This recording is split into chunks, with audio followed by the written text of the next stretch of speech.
Welcome to She Rebel Radio, the podcast for high-performing women leaders who want to unlearn conventional rules, leave prestigious careers, and launch businesses of significance. Each week, She Rebel Radio brings you insights and advice from women entrepreneurs who transformed their prestige prisons into daring entrepreneurial success stories. Now, here is your host, Lulu Nins. Welcome to episode 24 of She Rebel Radio, How to Start a Business for Good with Sara Osterholzer. Sara is the co-founder and connector at the Good Business Club, which is a membership network for people who run or support businesses that have a purpose beyond profit. You can join the club to be connected, access support, and have your message amplified across the UK. Sara, it's amazing to have you here. How are you doing today? Thank you very much, Lulu. It's a real pleasure to be here and having a really good day. Thank you. Hope you are too. Yes, I am. And I've been really looking forward to talking to you about starting up businesses for good. And I know that you've always been curious about how social and environmental issues can be tackled by business for good or purpose-led businesses. Why do you think that's always been such an interest for you? Yeah, it's an interesting, I guess, parts of my life, really. So when I grew up, I spent a lot of time in India and also in a few other countries around the world. And I think from that young age, I really saw a lot of people around me really standing up for people and planet, and was always kind of curious about how, I guess, how I could be serving other people. Mm-hmm. And ended up kind of through my education, deciding to do an international business degree because it just seemed like the most useful thing to do. And I quite enjoyed actually looking at different frameworks and structures. So I kind of enjoyed just doing it as a degree. But it was at university where I first came across the term around doing good through business. And that really spoke to me at that time because it really married those two areas of kind of wanting to serve people and kind of doing that authentically, but also using business and the structure as tools to make that happen. Mm-hmm. And I then spent about 6 years supporting really early stage businesses, and I saw some real change that people were making through business, and they were really looking at kind of disrupting broken systems and looking at innovation and just approaching the world in a very different way, which really excited me. And I also saw that there was so much still that needed to be done in that space. It was quite new and there's a lot of learning still to be had. And to be honest, I just kind of thought that's really up my street, and I'd love to kind of take that on as well. So I've kind of just jumped in, and really that's my kind of dedication really is to be figuring out how we can start up and grow more businesses that have got that purpose beyond profit. Amazing. And how do you think some of your childhood growing up in India inspired you to where you are now? I think there's a lot around. They share a lot of stories, and they really actually fundamentally hold a lot of stories really as really importance in the way that you live your life. Mm-hmm. And there's some really key people, if we think back, especially to India, like Gandhi, who really put themselves at stake for humanity in a way. Mm-hmm. And a lot of that kind of morality and living beyond just your individual needs, and that really I connected with, and really seeing that more when I can sit in front of people that I'm serving now and really understand like what are their needs and authentically being there for people as well. Mm-hmm. Really inspired. Gandhi is just one of my role models for sure. So I think a lot of that kind of traditional Indian history that's really helped shape the world that I see. Amazing, really interesting. And that importance of sharing stories, and that businesses can share stories. Absolutely. So you talked about just there as well that the two aspects really of serving people and also using businesses and tools to be able to make that happen. I know that you've mentioned already that you've worked with a number of purpose-led businesses who were starting up, and you've had a closer micro view really of how to get the formula right. So you talked about structure, formula. What were your findings with that? So I think it's been really interesting that the the learnings and the formula that's really come up for me all came up in moments when things didn't go right, as most learnings do. And I think the real things I saw, and I think were really specifically important if you're taking on something bigger than yourself and really trying to change something, fundamentally it's starting with the why and what is the problem that you're trying to solve, and really getting your head around it. Obviously, there's a lot of kind of different ways to approach things, and to really take it on is also accepting that it's not an easy task. And there are a lot of people who've done it before you as well, and really trying to learn what has worked and what isn't working and what's needed, rather than just kind of taking something on a little bit lightheartedly. So I do a lot of work with trying to, help entrepreneurs really understand that problem, and for who as well.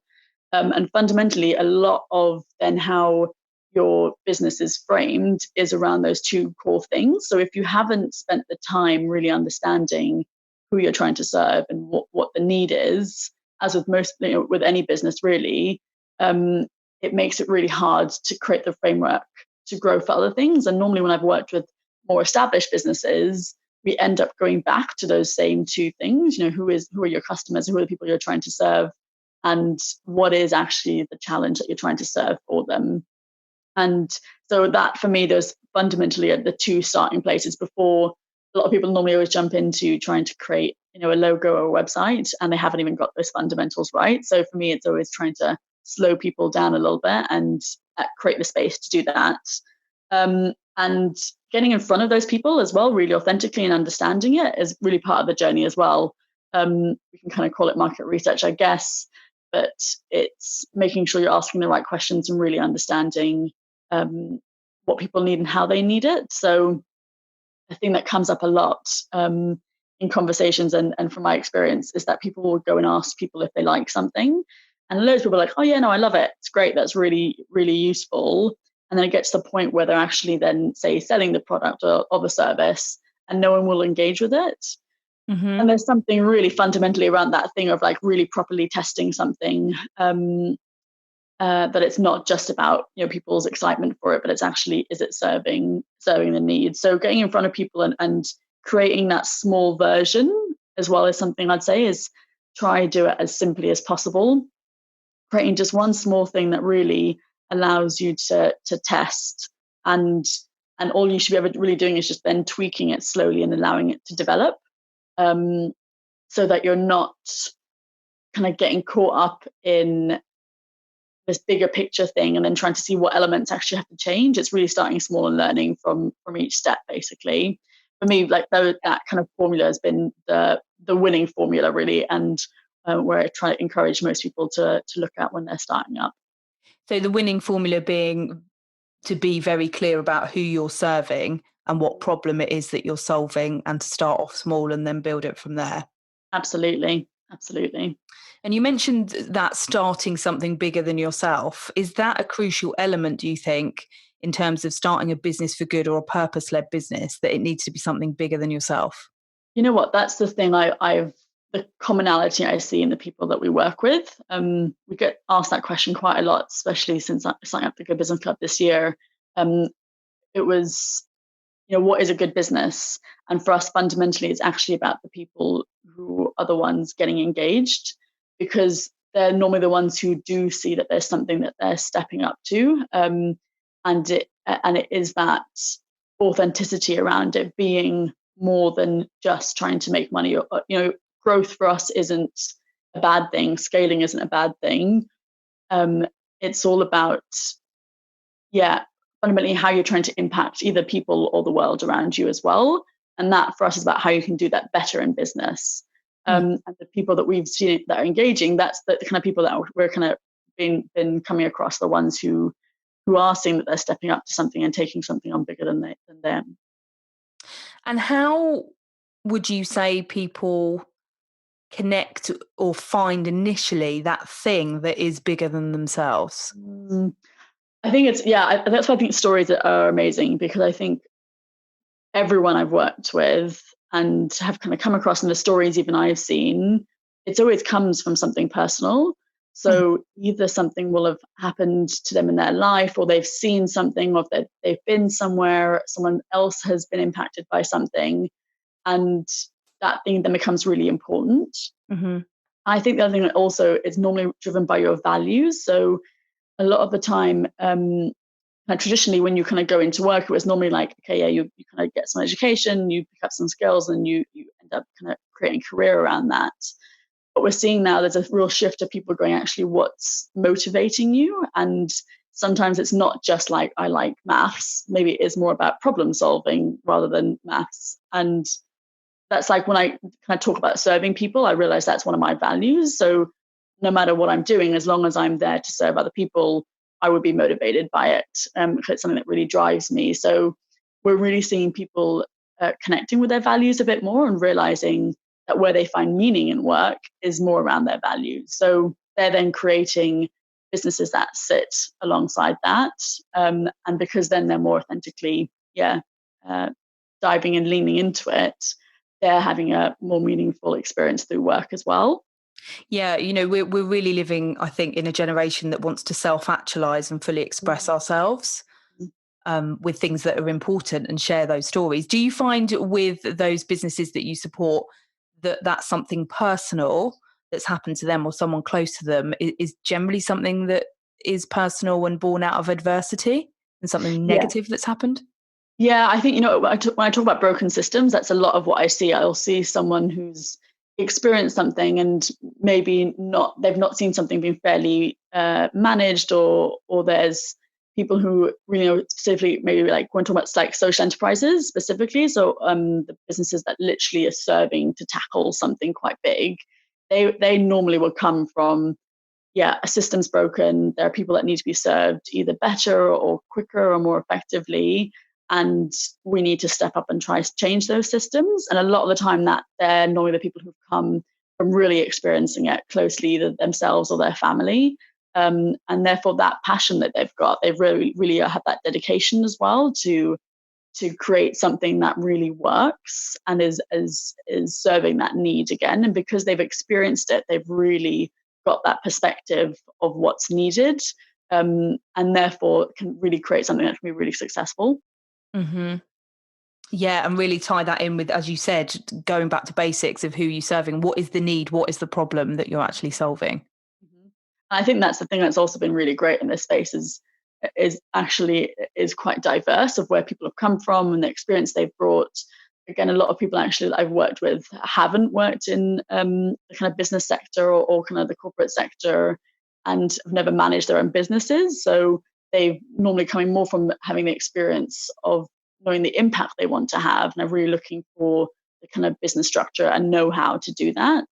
I think that's a really interesting space to be in, because you end up, especially if you kind of like myself are in a community around that, you have really interesting perspectives and ideas coming from that, and the real innovation then can happen from seeing things in a slightly different way. The opportunities there to then create completely new things that just aren't even recognizable at the moment is quite exciting.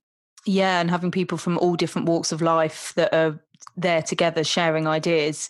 And it sounds like, as you've said, that kind of knowing what the impact is that they want to make, but not kind of rewinding almost and drilling it down to the basics of where you need to start. That's it. And I think that's one thing I've seen where I can actually add value to people, is that because I've come from the kind of business side of things, and my brain also is just a very structured brain. I'm half German, so I'm very efficient, and I can kind of bring that and support people who maybe have come more with a kind of creative side, have got the kind of ideas and the passion, and they don't know how to structure that into something.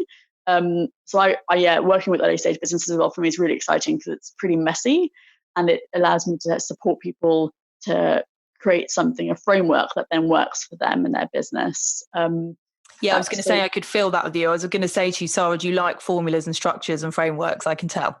Yep, love them. And it's, and totally, businesses need that. And the more creative, the more we need those systems and structures to hold it up.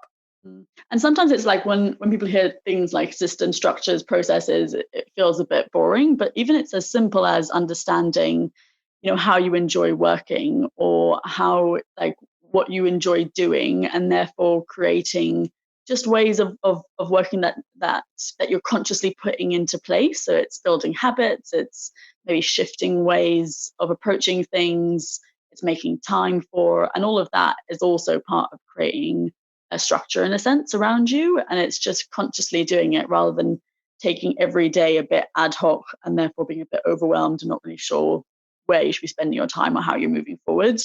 In a very basic level, that's sometimes what also the structure can do. It doesn't have to be too kind of big and boring. And what about, do you come across clients? I mean, these are the type of clients that I often work with that have grown up around systems and structures. I.e., I come from the legal profession, so they actually need that ripped down to unleash that creativity. Mm.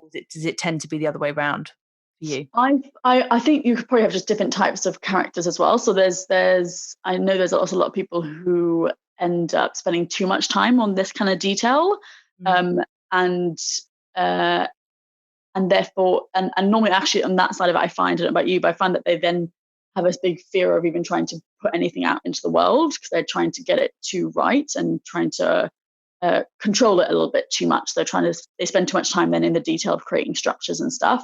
Yeah. So I think you can get the extreme, even people like that, or the other side where people haven't got anything and they'll just try to take every day as it comes. I think it's about having the balance. Yeah, definitely. And I think, honestly, actually, more than anything I've really seen is just like, it's finding someone to soundboard and be the space to create this for yourself. Because a lot of people, when they're starting something, they're normally doing it on their own.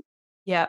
You're caught up in your head the whole time. And even if you know what you should be doing, or one thing actually I see a lot is people who are really expert in a certain area. It's really hard for them to do that for themselves. Mm-hmm. And I think I'm the same. Like, so I've done a lot of business coaching, and although I know kind of ways of starting up businesses, I also, I've got a business coach that has helped me start up this business as well. And without this space to be able to soundboard ideas and see it outside of my head, it would have been like absolute chaos, really. Sometimes getting some support or a space with other people to be able to create that is really powerful, rather than just trying to be on your own in your own head the whole time trying to figure it out. Yeah, totally. The same here. I've always had the support from a coach and mentor, because you just end up spinning your wheels. And for me, coming out even, from an office and having colleagues and stuff, and you have to be all things in your business when you first start. So you definitely need those soundboards and people to help and support you. Absolutely. So you've spent around 6 years, helping businesses start up and scale. What have been, we've already started touching upon, but what else have been the most common challenges and obstacles you've seen? Certainly, sometimes I've definitely seen people insisting or trying to insist on doing it themselves for the first year or two, which isn't helpful. Yeah, I think the fundamental obstacle, and I think it will surprise people, is that it's just them. I think a lot of people come and get support and are expecting like advice and tools and structures, and be like, these are the things that you need. If you do them, then you'll have an amazing business. But actually, in the space that when I create with people, it's always about things like, kind of, like I said, we've touched upon a few of them, like perfectionism, things like the fear of failure, the fear of the unknown, even imposter syndrome. All of those are like the story, your money story. All of those things are actually what's going on. Are actually the barriers that are helping you move, that's stopping you moving forward. And that's again why I say, actually, if you can invest in getting support around those, be it individually or in a group situation, or finding your people, you can break down some of those again through stories and learning, and just realizing everyone's got the same thing, really. And then, yes, if you need some structure and steps of how to get started, that's fine. But I just find it's been a fascinating journey in realizing, when you talk about business, it's actually not about business, it's always about people. Yeah, exactly. I was going to say, business is simple, entrepreneurs are not. Absolutely. Yeah, it definitely is. And you have to, create a new story, don't you? When you're moving into business, creating your own business for that first time, you have to create new stories and new narratives around that to support you. Absolutely. I think there's also just kind of talking at the beginning about, this formula that I've kind of now I approach when I help people start up businesses. It was all learned when things didn't go well. And there's that kind of fundamental element of, yes, you can tell people something and share things with them, but sometimes it doesn't land until they actually experience it themselves. And you have to kind of just be ready to take on that risk as well and go, it's not always going to go well, and that's okay. And let's shift this thing of success and failure. It's not about success or failure, it's about learning, and it's about developing, and you have to try things and take action. And that's why I talk a lot about what's the small things that you can do and shift, rather than, so it kind of feels more manageable, rather than also taking on this massive commitment and investing a lot of time and money and energy into it, and then having to then put that into the world, and it's quite a big undertaking. If you can make it so it's bite-sized, it's learning, complete learning all the time. One, obviously, then what you create is something that's actually needed, and therefore much easier to engage people with. But also you're learning every single step of the way, and you're developing that, and you end up actually enjoying the process of starting up a business rather than it just being very terrifying and intense. Yeah, and then it's the looking back, you can see how far you've come with those bite size and those small steps. Absolutely. And that's one thing I also always try and encourage people, is to make time to reflect, which is, whatever that looks like. It's just like maybe having a milestone somewhere where you just take stock and just go, actually, what have we learned and what have we developed? One, to obviously make sure that you are implementing change, but also just to stop and just realize what you've created. I think, again, we can just keep focus on the future and rolling through stuff, and then not even realizing how much you've achieved, and just actually enjoying the journey. Because a lot of people always also share this a lot when they've talking to like people who are running more established businesses. That they're going so quickly. They actually, the most fun they had was at the beginning, and they weren't actually present for it the whole time. They were just always talking about the future. So even in just enjoying the process, it can be a bit daunting and a bit overwhelming, but it's a lot of fun. So making the time to appreciate that and enjoy the journey is something I'm trying to be quite focused on myself as well. Yeah, absolutely. Making an intention to enjoy the journey. It's something I check in with regularly, and have got real kind of fond memories of the first couple of years, because I really did give myself that space for transformation and to tune in as much as I could, because there was a lot of fear and lack and scarcity going on as well at the same time. But having fun in the journey is the whole point, really. Absolutely, I couldn't agree more. So what would your advice be for, those women or men who are leaving, maybe corporate prestigious positions, who would want, who are excited by this term business for good, and feel that that's somewhere, a direction they want to go in? What would your initial advice be?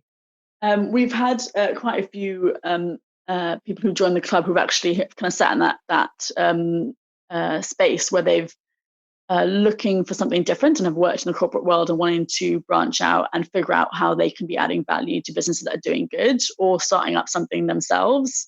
I think the first thing I'd say is, obviously, you're kind of jumping into the unknown in terms of potentially being in the for good space, or working on your own, like we touched upon already. And I would say it's about how you can just get that understanding, and finding people who either you're trying to serve, or trying to engage with, and really, again, get to know what is it that they need. And we found that, kind of through the Good Business Club, it's given people access to connect with business leaders who are more purpose driven, and really one way engage them with offering them different types of support, and having conversations with them, and really understanding what it is that they need, and therefore what they can create. And from that, then again, they create something that's really needed, that can really support the businesses that they're wanting to connect with as well. So it kind of goes back down to the formula. It's about, who are the people that you're trying to engage, and how can you get in front of them to really understand what their challenges are, and then with your kind of experience, how can you then bring all that expertise and experience you've got in a really impactful and meaningful way. There are a lot of people who are always looking for mentors, or just advisors in certain areas. So I think it's also approaching it as, a business for good is still a business. So fundamentally, if you can support people starting up and growing businesses, you'll 100% be able to help them. It's just, how, and how do you find the people that you want to be working with? Absolutely. Yeah. And really, looking at the problem that you're wanting to solve. I certainly, and I did that myself, with my first business, coming from that corporate prestigious position. Like, you think you've got a great idea, so you don't get out and share it so much. You think people are going to steal it instead of just getting out and really testing the market, and whether it is, as you said at the beginning, actually something people are going to purchase, or whether they're just paying you lip service by saying it's an amazing idea.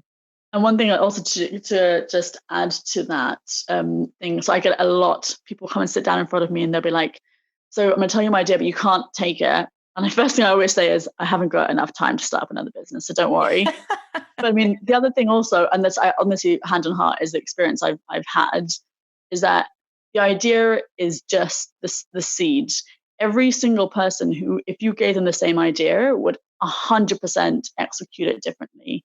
Like 100% in terms of how you would either do it, your feel, your brand.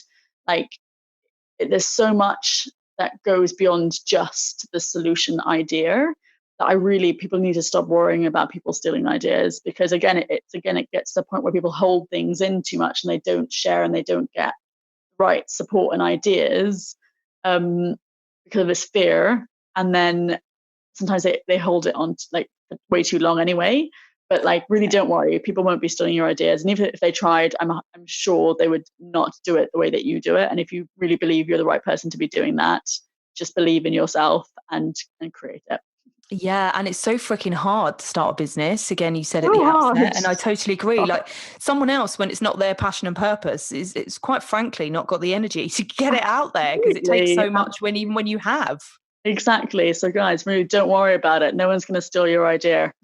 Yeah, absolutely. Absolutely. That's exactly what I say to people now. That's what I used to think. And now I'm like, no, it takes, it takes so much to get a business up and running. They're absolutely not. So you are a connector of people, and certainly that is a massive role for you at the Good Business Club. And you're amazing at it as well, I know, and that's how we connected. And you totally believe in collaboration. Why do you believe that network is so important for those who want to start purpose-led businesses?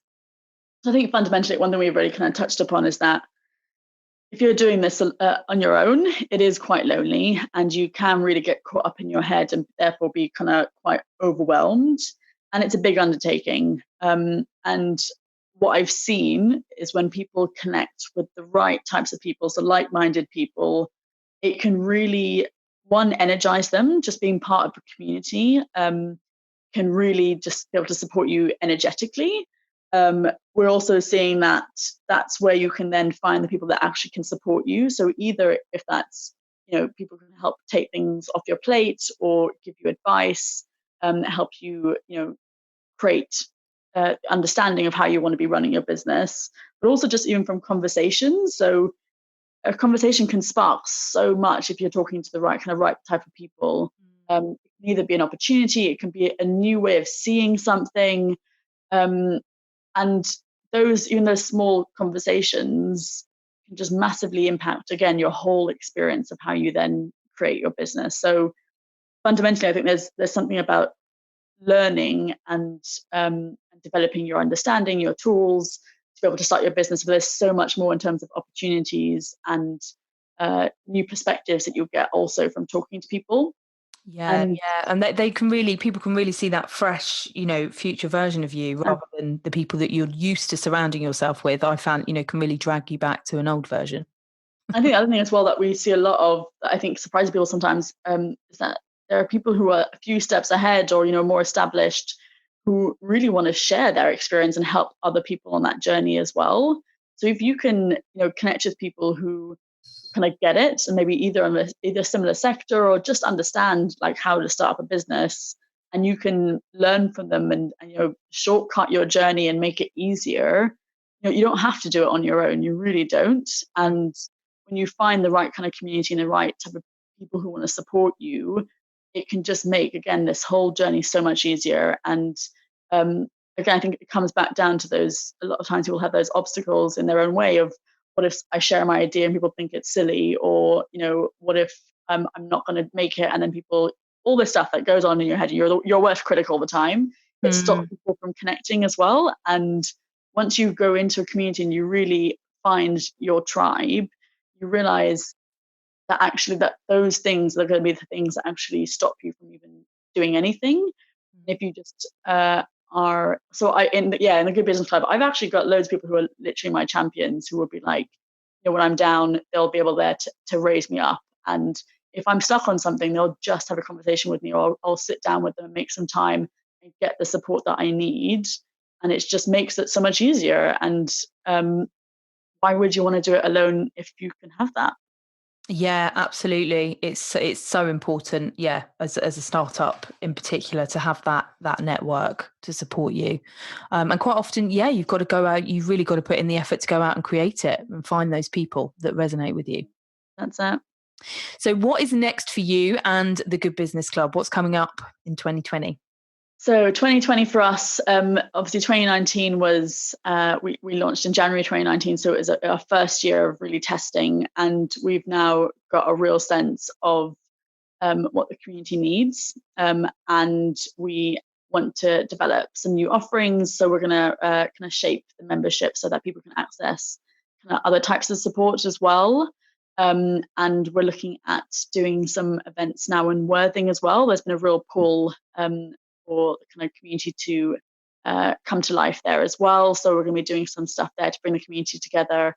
And we're going to do a lot more around how we can amplify the voices of the businesses and the people in the community as well, to, again, just share with other people, what does a business that has a purpose beyond profit even look like when you're talking about decision making and creating strategies, and how you run teams, to show just the day-to-day, the practical stuff beyond the theory of what people are doing already, to hopefully inspire people how they can do that for their own businesses. Amazing. So expanding across Sussex, and lots of new stuff coming in. And where can we find you? So you can find us, we're on Twitter, Instagram, Facebook and LinkedIn, the Good Biz Club, most of them, our handle. And we've also got a website, thegoodbusinessclub.com. You can always reach out to us at hello@thegoodbusinessclub.com as well. Amazing. We'll post all of those links below. Thank you so much, Sara, for sharing all your amazing insights. Is there anything you want to add before you go? No, it's been a real pleasure. And just say, if anyone's thinking at all around either running or supporting as well businesses that are doing good, please do check out. And even if you're not based in the Sussex area, we're a very new community, but looking at how we can come to life across the UK. So even if you're not based in Sussex, please do reach out. We'd love to have a conversation with you. Yeah, absolutely. And I'd certainly advocate for those, coming into the Good Business Club as a supporter as well, because that's something that you can do to, support those businesses for good. It's something that I do, and it's a great community. So amazing to have you, Sara. Thank you so much. Thank you very much for having me, Lulu. Thanks for listening to She Rebel Radio, the podcast for high-performing women leaders who want to unlearn conventional rules, leave prestigious careers, and launch businesses of significance. She Rebel Radio is executive produced and hosted by women's advocate and coach Lulu Mims. If you enjoyed this episode, make sure to subscribe so you never miss another episode. You can find Lulu Mims on Facebook and LinkedIn at Lulu Mims, and on Instagram at LuluMims_biz. Until next week, keep rebelling against the rules and designing success your way.